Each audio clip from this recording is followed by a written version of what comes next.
Hello and welcome to Two Pages, Two Voices, an evening of short plays written by area writers and read by area actors. This is a collaboration between Writers and Books and Geva Theater Center. My name is Dan Hurd. I'm the Director of Adult Programs at Writers and Books. Writers and Books is a nonprofit literary arts center in Rochester, New York.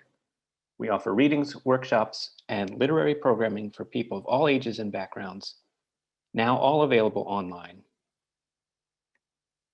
Our theme for 2021 is taking care. We're celebrating different ways we can take care of ourselves and take care of others this year. You can check out our full schedule, including our online visiting author series at wab.org. And now I'd like to turn it over to Jeanne Ryon, Geva Theater Center's Literary Associate.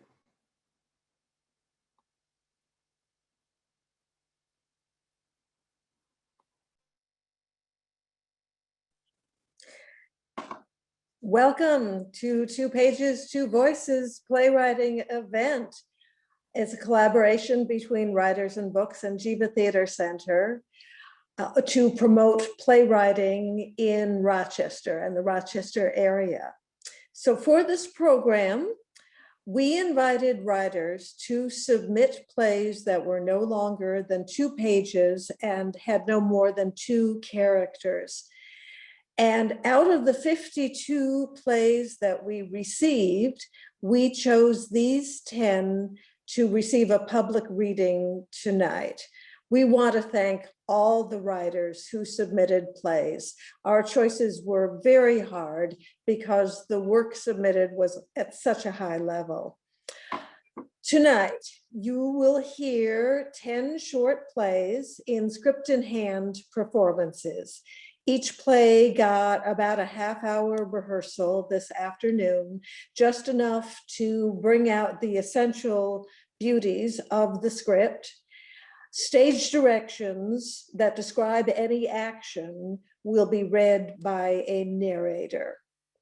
A requirement of the competition was that each play incorporate a certain word which we selected. So for fun, if you think you have identified the secret word, go ahead and type it in the chat feature, and we'll let you know what the word is at the end of the program. So I have to tell you that this word is not the best kept secret in Rochester. So if you already know the word, don't give it away, but let other people guess. So now, without further ado, I will pass the mic to the narrator of our first play, I Cheer You Up by Scott Evans.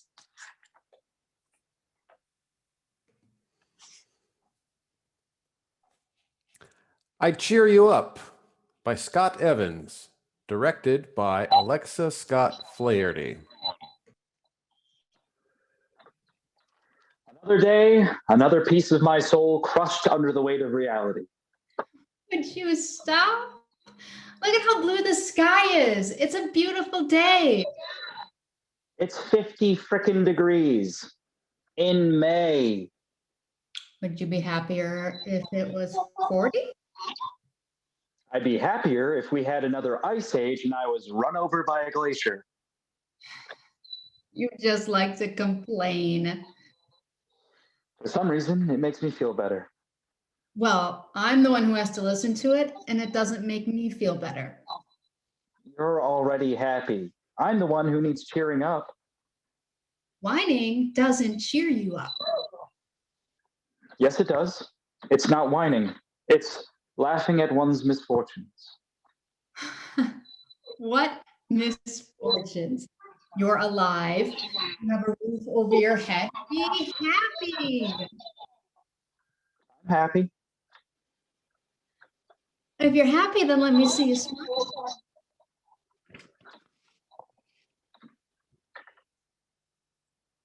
Oh, that's scary. Don't ever do that again. I don't have to be smiling and bouncy to be happy. My happiness is more of a quiet serenity. I like being smiley and bouncy. Smiley and bouncy, smiley and bouncy, smiley and bouncy. That's what I love about you. You cheer me up. You love me. You love me. Yes, I do. Yes, I do. I cheer you up. I cheer you up. Yes, you do. Yes, you do. Oops, you're smiling. Someone's going to see. I don't care. End of play.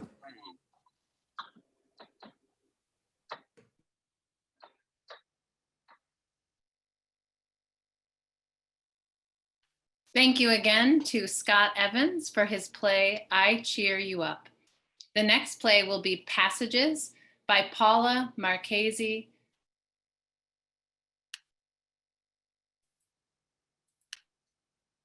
Passages by Paula Shanley Marchese. Directed by Jeanne Gordon-Ryan. Setting: summer evening in the living room of Betty Farmer. Betty is knitting as her son Rob enters without knocking. He's carrying a gift-wrapped box. Oh my, what a surprise. Well, And what's up? how's my best gal? They hug. Why are you here? I mean, all the way from Buffalo. Not so far. I heard about Bootsy. So, What did you hear? that Bootsy died? I'm so sorry. Who told you? Your daughter? My sister? My God, can't she mind her own freaking business? Mom, you're acting kind of weird. Well, I told your sister to keep it to herself, Why would you do that? Bootsy was family. and he still is. That's what I heard. And I suppose you have an opinion to express. Mom, I'm here because I care, because I love you. No, no, no, no, no, no. I know why you're here. Mom, And I see you've got a present to sweeten me up. is it true? None of your business. Well, then I guess I have to go check out the freezer. Well, you stay right where you are, please. Mom, your dead cat is in the freezer. He needs to be put to Don't work. tell me what Bootsy needs. Bootsy deserves to be. I've heard all that from your sister. She wants me to cremate him, burn him to a cinder, or bury him in the backyard. Both reasonable things to do with a dead animal. You just don't get it. I do, Mom. I do get it. It's hard. But you can get another cat. It won't be Bootsy. And I have my own plans, if you must know. Such as Cloning. cloning. I'm keeping him in cold storage until I can afford to have him cloned. Sorry, Mom, but that's insane. How much does that cost? Never mind. I love you, but BYOB. MYOB. Let's see. He pulls out his cell phone and Googles. I heard it cost quite a lot. BYOB. MYOB. MYOB, BYOB, whatever. Ah, yes. $100,000. That's for a dog. Whatever. I will get the money. That's it. I'm taking the cat. There's no gift in this box, Mom. It's a casket. A kitty casket. Rob, stop! You're not my mom anymore. You're that crazy cat lady they all talk about. Look, I'm done coddling you. What are you going to do? I'm taking that cat to Buffalo where he will have a decent burial. Don't take Bootsy to Buffalo. Please don't. Okay, okay. I'm sorry. Calm down. I won't. If, and it's a big if, If what? you come outside with me and bury Bootsy in the yard. Oh, Rob. I think I'm having a breakdown or losing my mind. No, come on. No, I'll never have the 100,000.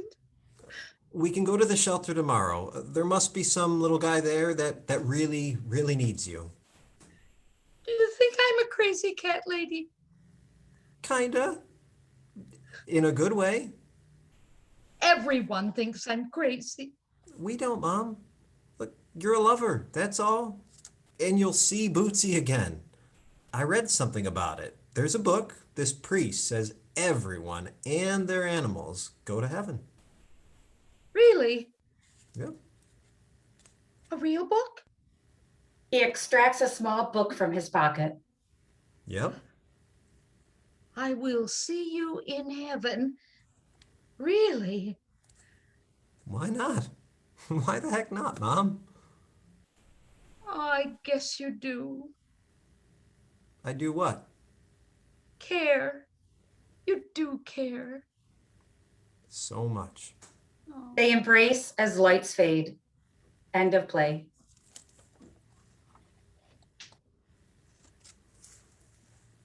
Thank you again to Paula Shanley Marchese for her play Passages. The next play is Terms and Conditions by Robert Shelton.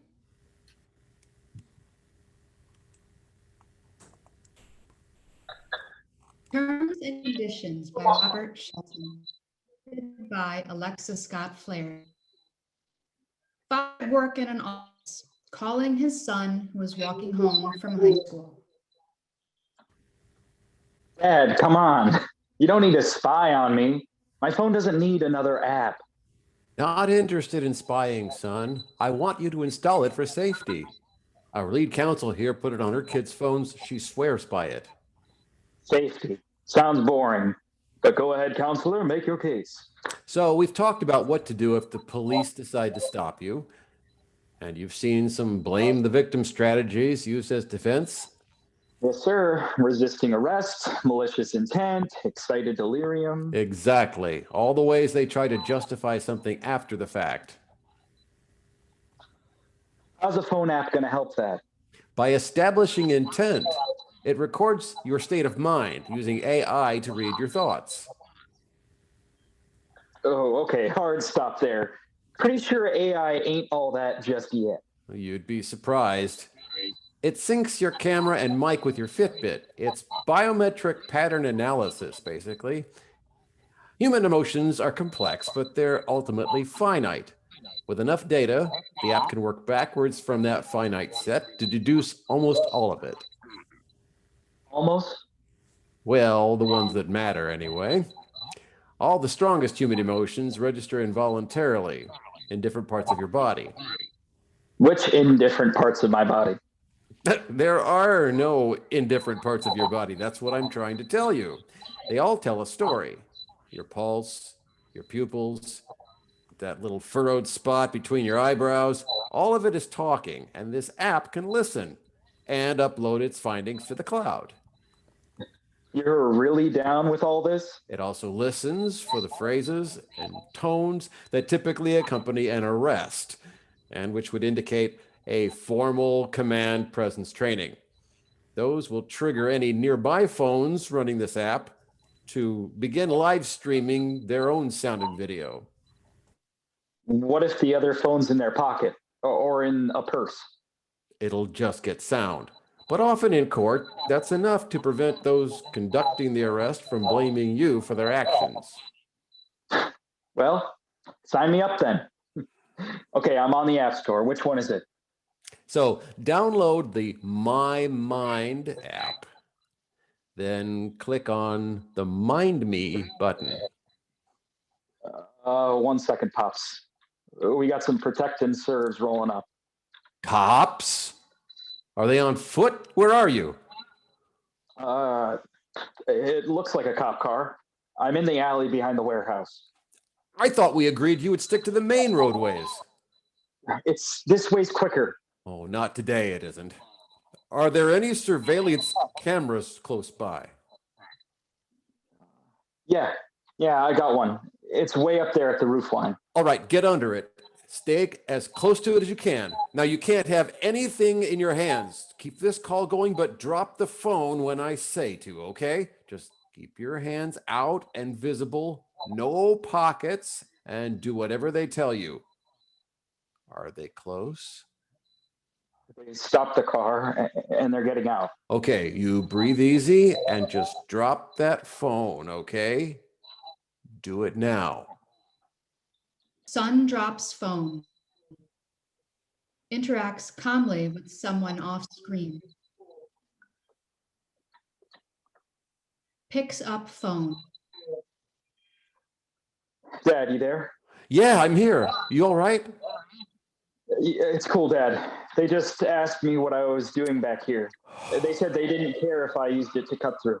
Oh, okay. Cool, then. Let's get you home. You walking? Hey, that app you want on here, the installer screen's still up. It says terms and conditions. You think I should read all this? No, just agree to it all and go ahead.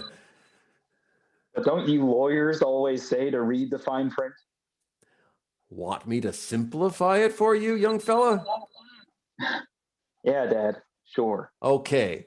What it says in layman's terms is this. They hold all the cards. They run the show, and there is absolutely nothing that restrains them.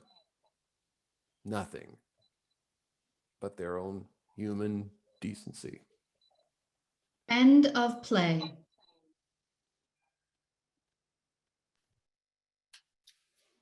Thank you again to Robert Shelton for his play Terms and Conditions. The next play is Zoomed If You Do by Jeffery W. Jones.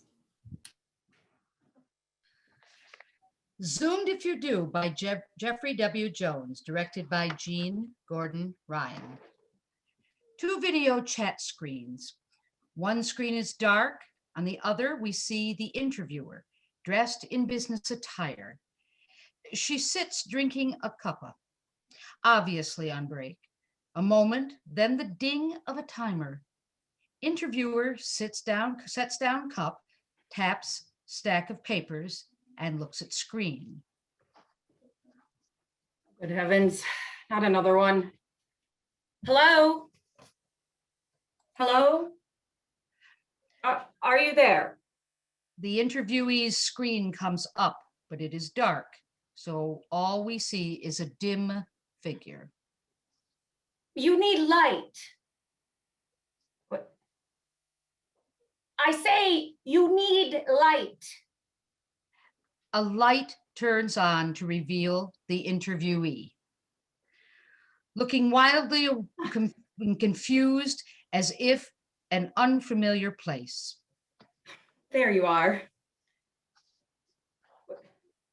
Oh, for heaven's sake. Look for the icon. The one on the screen in front of you. Interviewee's face comes extremely close to the camera, squints, looks around the screen while he finds the icon on the screen. He points at it and, still speaking inaudibly, says, "This one?" Yes, that's the one. Hover over the icon and then select it. Can you hear me now? No need to shout. Yes, I can hear you now. Welcome. Thank you. Where am I?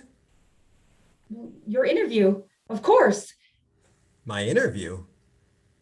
Yes, you are He reads from the top sheet of the paper. Sam Fairweather, correct?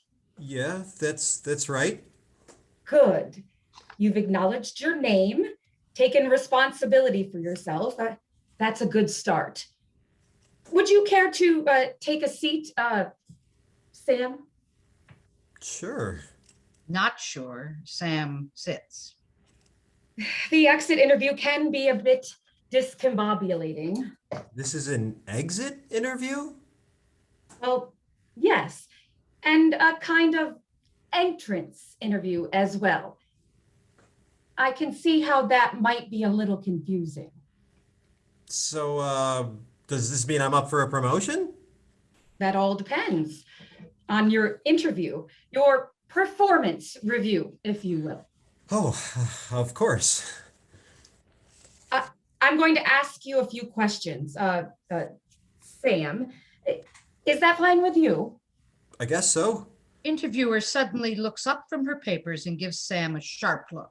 Oh, I mean, sure, of course, it's fine. Ask away. Good. Would you please tell me about yourself? Well, as you know, my name is Sam Fairweather. I was born in Jericho. It's a small town in Ohio. Jericho? That's a fine name. Biblical, isn't it? Yes, yes, it is. Joshua fought the Battle of Jericho and the walls came tumbling down. Sorry, that was completely unprofessional. I'm just a bit nervous with this interview review thingy. Think nothing of it. We enjoy our music around here. Where did you learn that song? VBS? Vacation Bible School? Bible school. Good. That checks out. Now, Sam, what would you say is your best attribute? My best attribute? Well, really adaptable. I mean, I can adapt to any situation. For instance, with no formal training, I've picked up a lot about computers over the years. I'm proficient using email, word processing, video chat. You say you're proficient with video chats? The video chat system that I use is different that I'm proficient with. I see. Let's delve into your soft skills, shall we? How would you describe yourself? Tidy? I'm a tidy person. I like things tidy. Neat. Clean. Good. Cleanliness, after all, is next to godliness. I'm also punctual and responsible. I'm definitely punctual and responsible. Interesting. What about the time you were late picking up your sister? What? You say you are definitely punctual and responsible, but on a heavenly autumn day, Monday, August 23rd, 1987, to be precise, you were late to pick up your little sister from Jericho Junior High School. It says here that your 9-year-old sister Jennifer had gotten out of 4-H at 4:30 p.m. And having waited for you for 1 hour and 33 minutes, she was shivering, alone, in tears, in the early autumn dark. Care to explain? I don't remember. Don't remember your little sister bawling her eyes out because she was scared you had completely forgotten her? You don't remember calling her a big baby and telling her to shut up on the drive home? Well, now that you described the event in detail, I do kind of remember. But that was a long time ago. We were just kids. Besides, isn't there some kind of law against delving into my personal life during an interview? The personal lives of those we interview offers us essential information about them. So, why were you late? Think carefully. I probably got caught up doing homework. According to our records, doing homework is not quite what you were doing in your girlfriend's bedroom after school that day. Hey, that's personal. As I have acknowledged, being familiar with the personal lives of those we interview helps us make an informed decision. I'm sure you want us to make an informed decision. Yeah. Good. Now, we just have a few more questions and then we'll be done. Is that fine with you? Yeah, I guess I can live with that. Great. Next question. Would you consider yourself more of a spring or fall person? What does that have to do with? Interviewer cuts Sam off with a glance. Spring, I guess. Very good. Spring. And your favorite book? Magazines don't count, right? Graphic novels, yes, but magazines, no. The Lord of the Flies. Interesting. How many cigarettes a day? Oh, I don't smoke. Interviewer offers a withering glance. Okay, maybe one a night. Sometimes two if I've had a drink. Thank you for your candor. Cats or dogs? Neither. I'm allergic. John or Paul? I don't really like the Beatles. I see. This is shaping up to be an extremely difficult choice. One final question. Hey, shoot. Do you accept Jesus as your personal savior? What the hell? I know you can't ask me that in an interview. Of course I can. It is the key question. You do understand your situation, do you not? My situation? This interview that is both an exit and an entrance interview, a performance review. Sam shakes head no. Oh my, they usually figure it out by this point. I'm sorry to have to inform you, Sam, but you are deceased. I'm what now? You're dead. And this is your judgment day. Clearly, this has come as quite a shock to you. So I'm going to step out to have a word with the boss and let you have some time for yourself. Goodbye, Sam. Wait. Interviewer walks away from camera. Sam sighs. Sam keeps staring at the screen intently, uncomfortably, for a long time. A really long time. After what seems an eternity, the scene ends for the audience. End of play.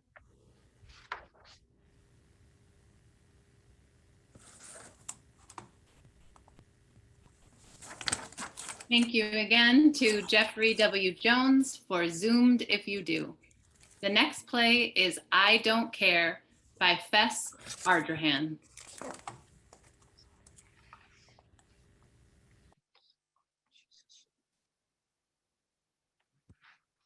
I Don't Care by Fess Ardrahan, directed by Alexa Scott-Flaherty. Two characters who live in different cities on a Zoom call with each other. The two characters could be friends or relatives. I don't care. What do you mean you don't care? I just don't care anymore. I've given up caring. You can't just give up caring. I mean, that's not the way it works. Giving up caring is not like smoking, where you say, I'm giving up smoking. I'm not smoking from now on. No more cigarettes for me. Or even giving up dope. No more of that for me. I'm giving up all those addictive things that just aren't good for me.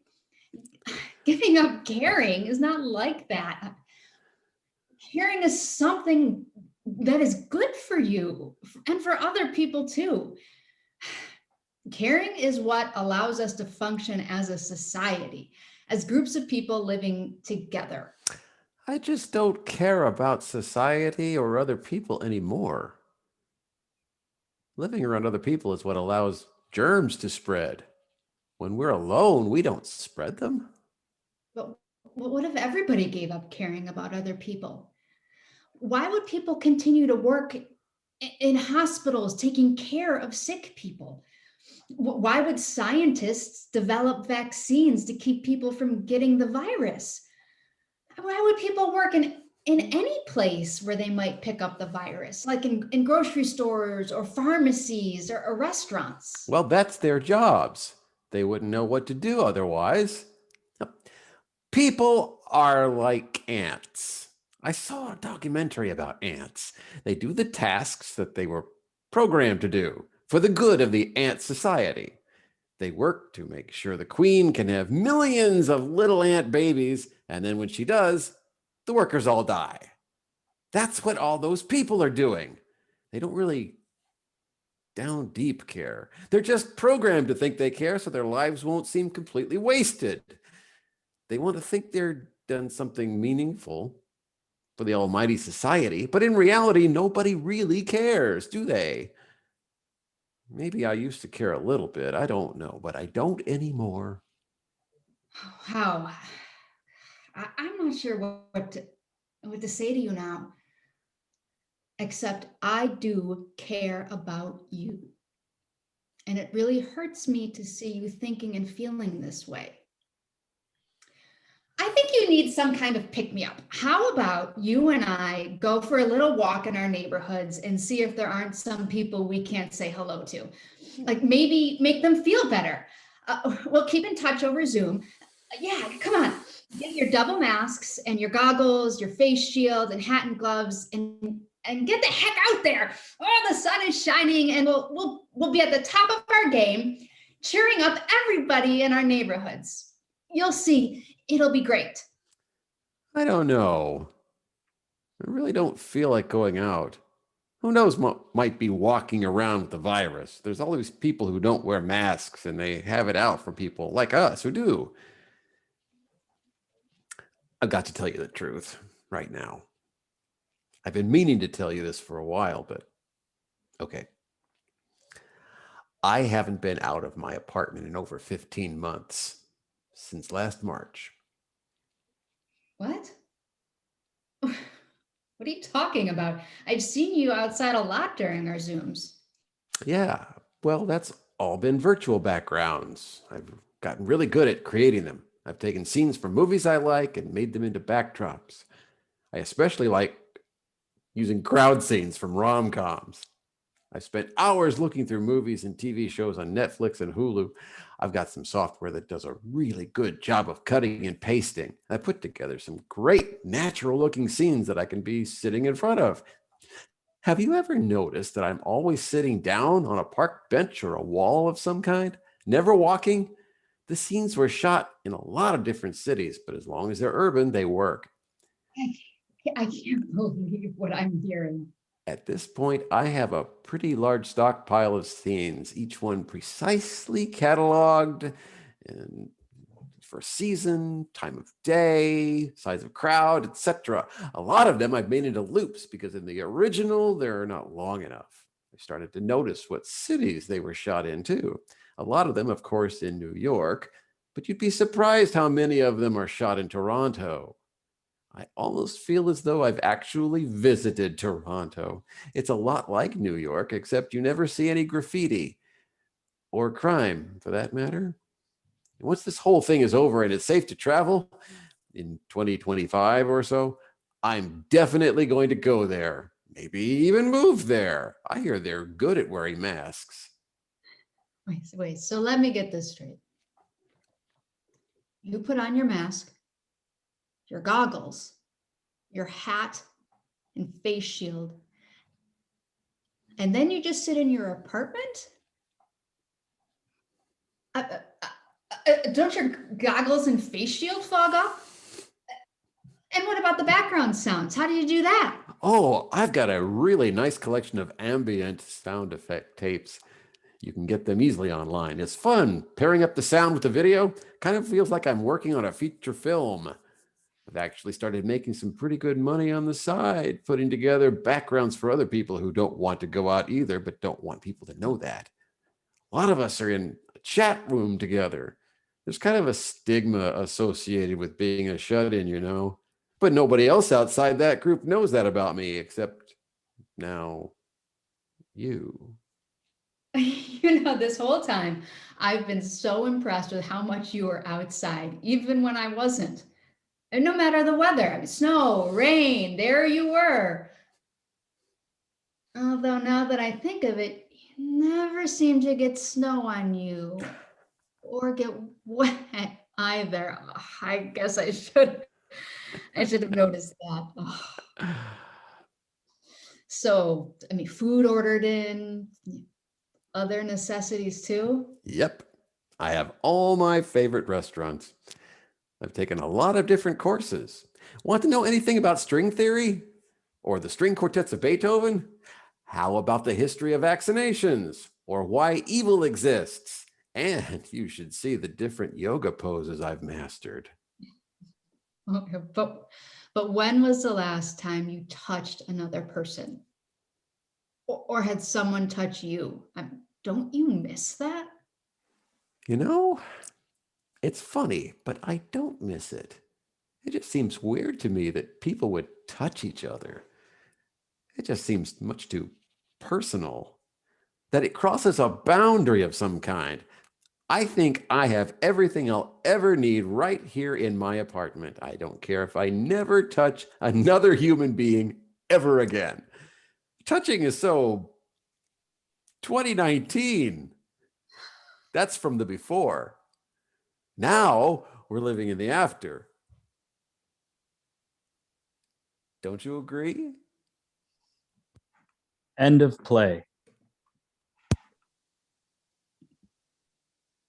Thanks again to Fess Ardrahan for I Don't Care. Next, we have Skypemare by Maggie Symington. Skypemare by Maggie Symington, directed by Jeanne Ryon. Taylor initiates a Skype call to Mom in a nursing home. Mom picks up.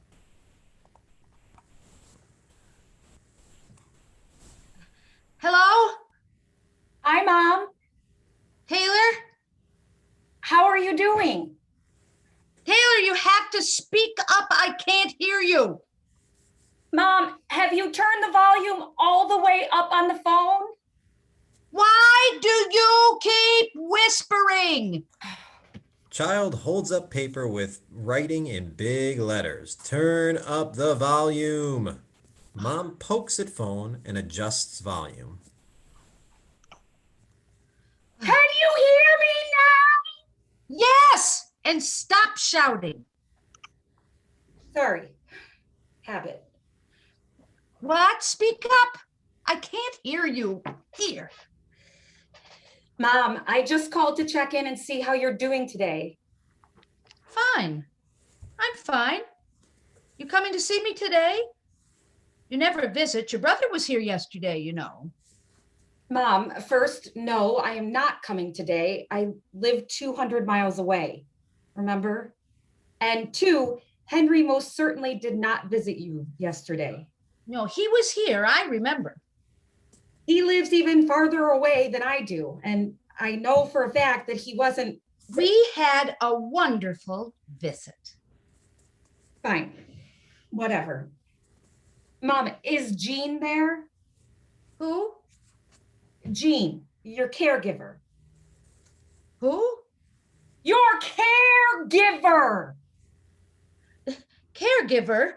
Does that make me a caretaker? No, that doesn't seem right. Jeanne. Hold on. Let me see.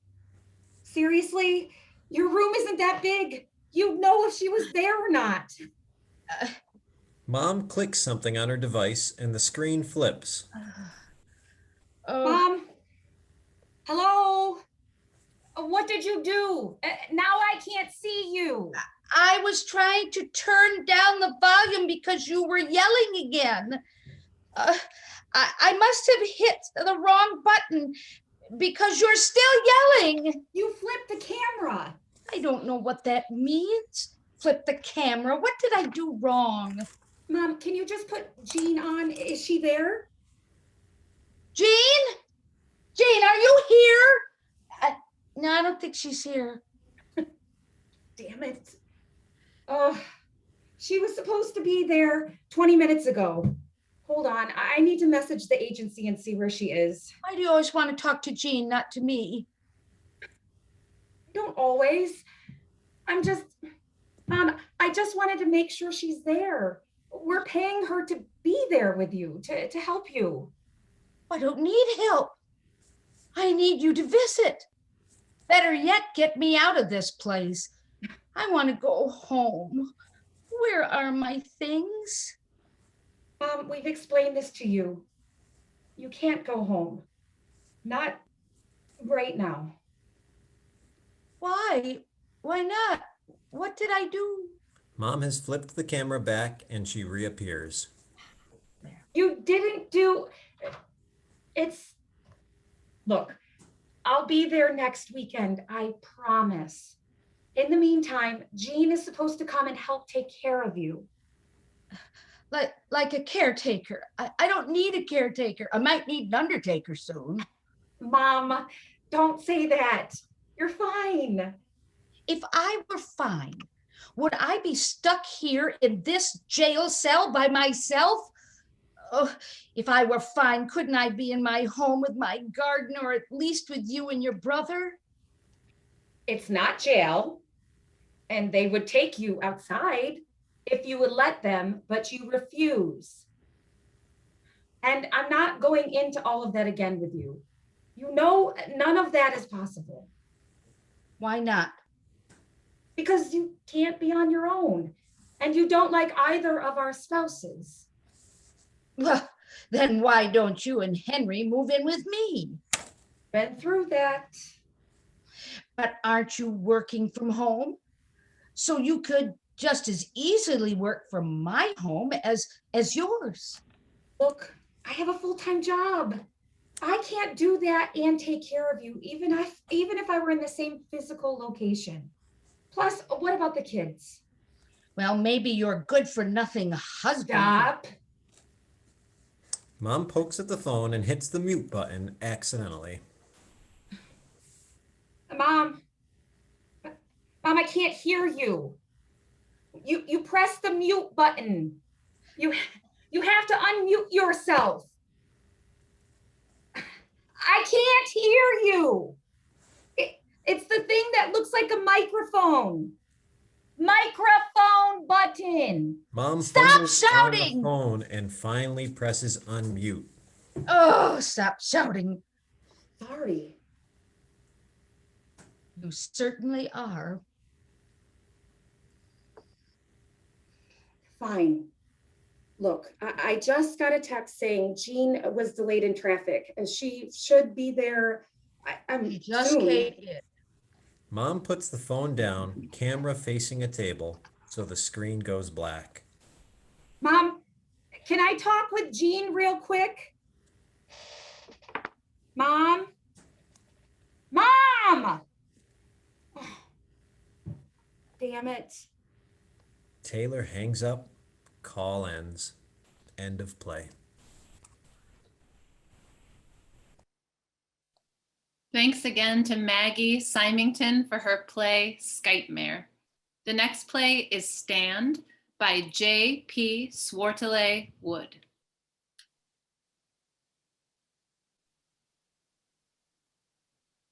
Stand by J.P. Swartele-Wood, directed by Alexa Scott-Flaherty. The family kitchen in a small Ohio town, 1968, during the Vietnam War. 20-year-old Will has just returned from his meeting with the local draft board. His sister, Beth, awaits his news. Will, you're back. Yep. Oh, tell me, please. Nobody's here. Mom and Dad? No, he's on rounds at the hospital and she's what? No, tell me. Board's in conference. By close of day, 4:35, later, something official in the mail. Do you know anything? Anything? Have any sense which? Not really. I was pretty calm. Not what I expected. Can you tell me what they asked, cared about? You know, your reasons, those things you wrote in your statement or essay, whatever it's called. Yeah, whatever. Judson had read it. I'm not sure about the others. So can you tell me what they asked? Let's see. Judson said something like, "You're not a Quaker. You Catholics aren't pacifists." How does he know you're a Catholic? You took care in your essay not to say. Come on, Beth. It's a small town. Okay. Yeah, well, anyway, what did you say about the Catholic thing? I ignored it. Just said I wasn't an absolute pacifist. That some wars might be just not this one. And? It seems you got to be against all war, but I don't stand by that. So anyway, I told him no way this war was one I could fight. Conscience was against it. So you would fight in a just war. Augustine, Aquinas, they could persuade. And some others. My favorite ancient, Cicero. But you are still a Catholic, or I? On the fence. To be honest, I'm on the fence. It's crowded up there. Huh? On the fence? Yeah, I guess so.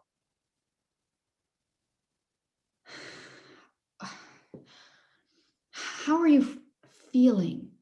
I mean, right now, I mean. I don't know. I really don't know.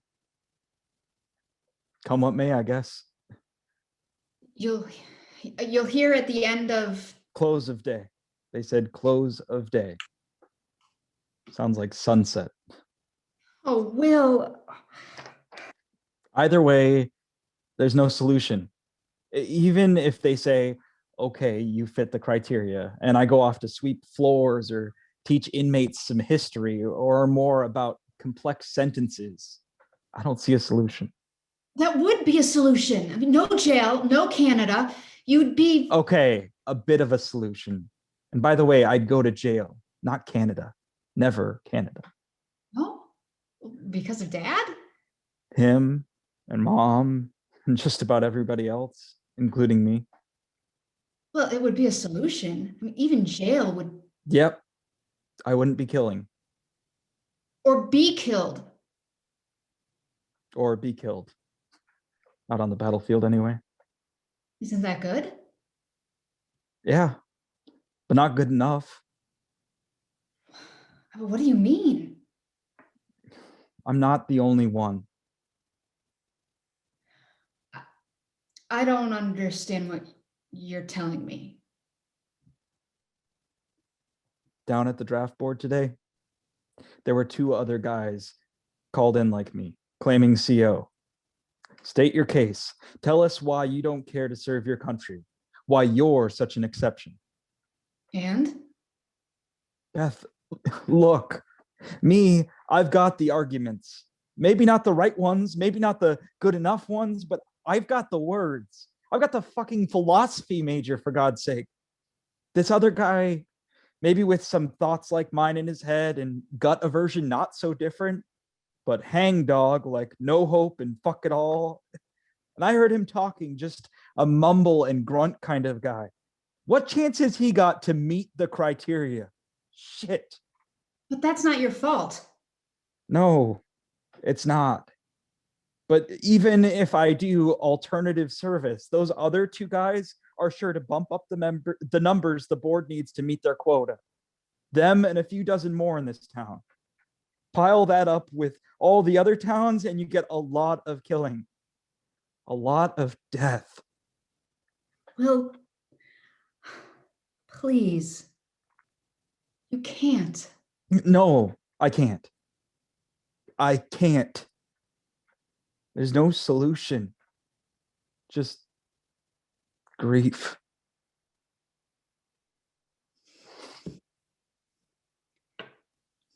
Let's take a walk. Yeah. Take a walk. A drink of water and take a walk. Fade to black. End of play.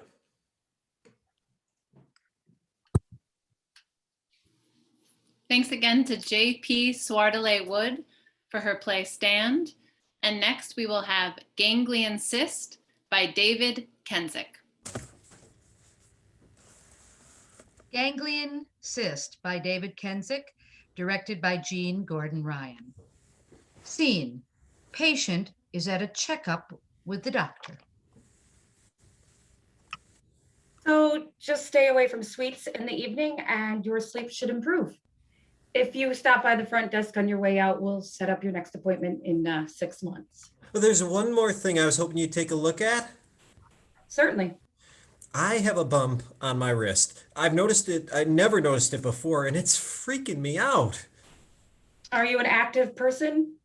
Do you use your wrists a lot? I do yoga. It could be a ganglion cyst. May I have a closer look? A cyst? Fluid collecting in the joint. That's disgusting. Get it off me. Typically, they go away on their own. May I see it? Can you go in and scoop it out? Or inject something to shrink it?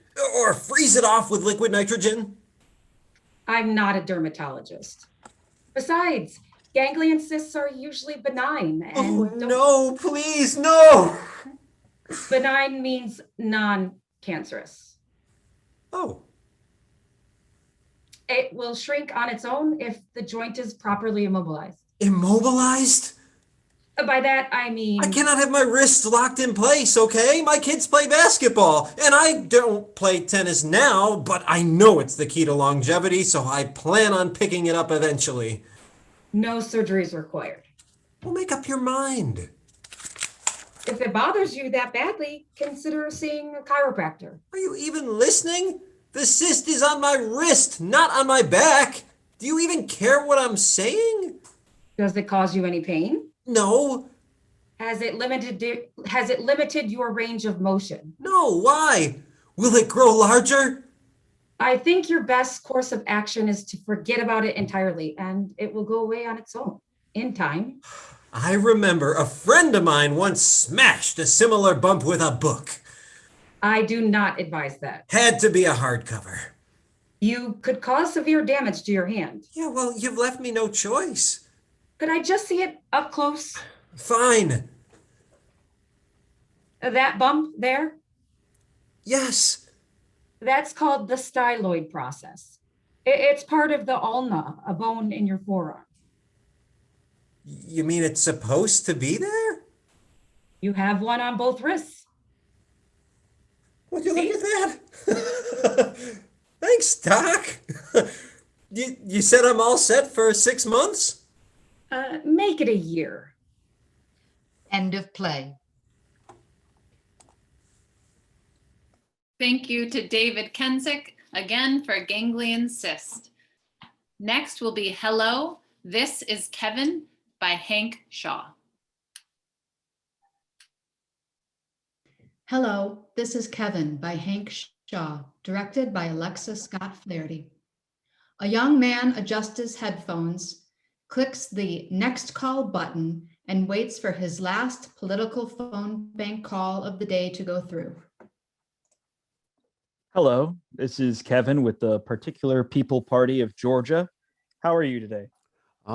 Geez, not a good time, man. As you know, the election is coming up and our records show you're an unregistered Hold on a voter. sec. Everybody on the floor! See, I've got a situation here.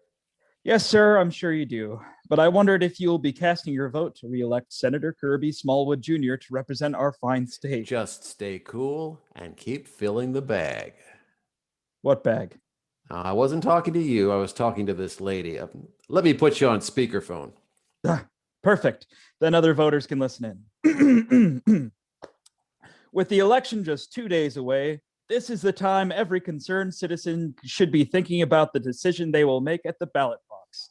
A decision that will affect their pocketbook and our national security. Hun, you're going to have to hurry if you want to keep people from getting hurt. Hey, I'm going through this script as fast as I can. I'm not talking to you. I'm talking to Donna. Hun, use 2 hands. It goes faster that way. You don't want to pick at money. Big honking handfuls is what we're looking for. Yeah, maybe I should call back another time. Kevin, after my little errand here, this phone's going right in the river. But I'm a proud American, and I personally believe educated voters are the soul of our democracy. So fill me in on what your guy stands for, if you can do that, in like 10 seconds. Looking for a good soundbite. Okay, here goes. Senator Smallwood is really tough on crime. In fact, he co-authored the Bring Back Public Floggings bill. Yeah, that's not going to work for me. Hey, Emmett! Didn't I tell you to take their phones? Look at them. They're all texting. If recipient doesn't like tough on crime position. You do realize, sir, that Senator Smallwood spent 4 years in federal prison for insider trading. So he's tough on some crimes, but not all crimes. And if you have a personal favorite. Donna, did I tell you to stop? Now, Kevin, sometimes the customer service in the banking industry makes me about want to shoot someone. You know, sir, we're pretty much off script at this point. Emmett, now you're texting? You'd better not be live streaming this like last time. Oh, we must have a bad connection. I'm hearing a high pitch. That's just the siren. It may get louder. Donna, I think we're finished here. I wish I could tip you, but most banks frown on that. Take care, everybody. We appreciate your cooperation. I want you to know that this has been a very rewarding experience for me personally. And no, Emmett, you cannot go to the bathroom. Sir, could I just confirm your vote for Senator Smallwood? Remember, a vote for Senator Smallwood is a vote for you. I don't even know what that means. Is that gunfire? Hello? Hello? Kevin clicks button that says disconnect call and tosses his headphones in the trash. In the comments section of his computer screen, he types, in all caps, "This script is not designed for real-world situations." He turns to the window where he sees the late October rain drip down the glass. Next time I sign up for the postcard committee. End of play.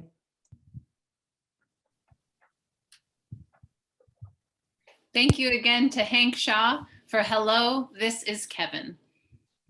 The last play is Existential Crisis by Scott Seifritz. Existential Crisis, a play in one act by Scott Seifritz. Directed by Jeanne Gordon Ryon. Setting, Ian and Stu's respective houses. Stu is reading a magazine. His cell phone rings. He glances at it and answers it as he goes back to the magazine. Hey. Dude, What's up? I'm having an existential crisis. What's that? Your third this week? What now? I'm turning into my father. What? You hoarding Pringles containers? No, Wearing a t-shirt in the pool? no. Socks with sandals? Well, sometimes, but no, I'm serious. So what is it? Whenever I get out of a chair, I groan. Yeah, so everyone does that. Like this. Ugh. And today, I told some kids to get off my lawn. I seriously used those words. Like you actually said, get off my lawn? Yes, I just planted some grass seed and fertilized that area, you know, the area between the flagpole and those white painted rocks. And they were just standing right there where I seeded. Like, how could they not see that it was fresh seed? What did they do? They called me a boomer and flipped me off. Seriously? Yeah, the little jerks, I'm barely even Gen X. I should have called the police. Sounds like something your dad would have done. Dude, you're not helping. I called you to talk me off the ledge and you're encouraging me to jump. Yeah, I never would have guessed you're the son of a drama teacher. She literally taught drama for 1 semester while Mrs. Schultz was out on maternity leave. The other 27 years, she taught English. You know that. You had her for sophomore and senior year. Yeah, and no offense, but she was the worst English teacher I ever had. I almost didn't graduate because of her.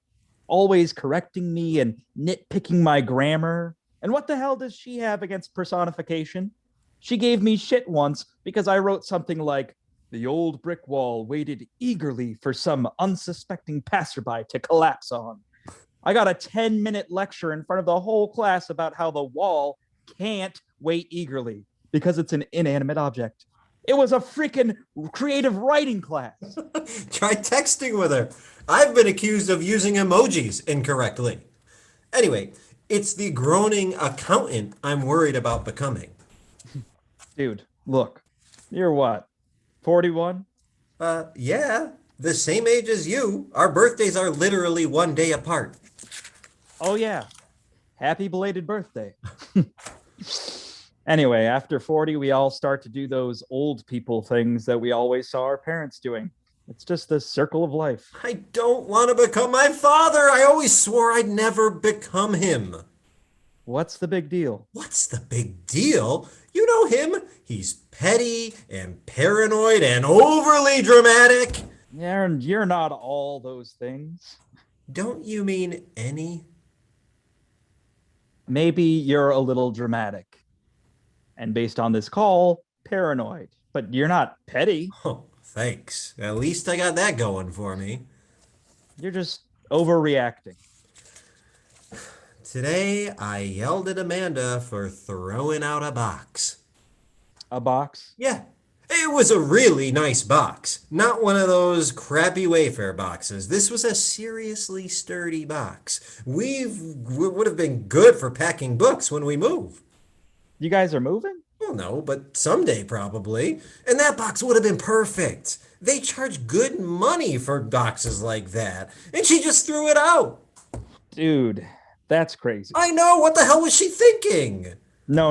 I mean you. That was crazy for you to yell at her over a box. I know. That was something my father would have done to my mother.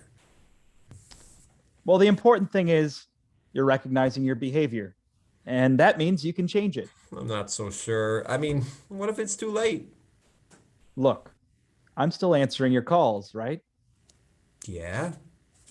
Well, when I stop picking up or start hanging up on you, you'll know you've crossed a line from eclectically charming to full-blown annoying. Oh, I guess that's comforting. Don't you worry about turning into your father? Frankly, I could care less. Really? How much less? Huh?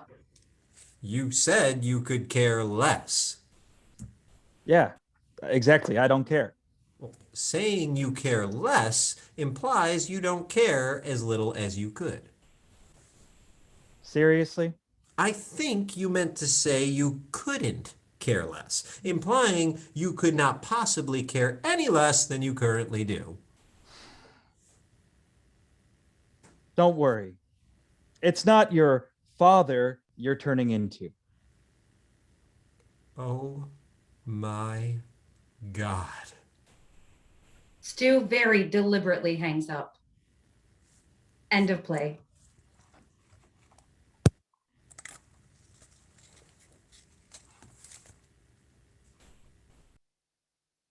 That was Existential Crisis by Scott Seifritz. Thank you, Scott. So those are all the plays. So I'm going to look to see what the guesses were on our secret word. Let's see here. We have one guess for love. And 1, 2, 3, 3 guesses for care. Ding, ding, ding, ding, ding, ding, ding. Yes, the word was care, as in taking care, which Dan mentioned at the beginning of the program. So yes, that was our secret word. So right now, and before I go on with that, we were just so impressed with all the creative ways that the writers found to incorporate the word into their scripts. I would like the actors and Alexa to join me on screen.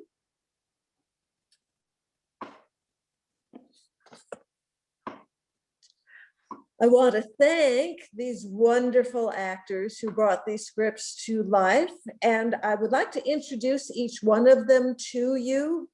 And actors, would you just wave when I call your name so that we know which one of you corresponds to the name? I'd like to thank Megan Bell. Thank you, Megan. Katie Keating. Thank you, Katie. Mary Krickmire. Thank you, Mary. Greg Ludek. Thank you, Greg. Phil Ortolani. Thanks so much, Phil, and Jed Owen. Thank you, Jed. I'd also like to thank Alexa Scott-Flaherty, who co-produced the event with me and who directed half the plays.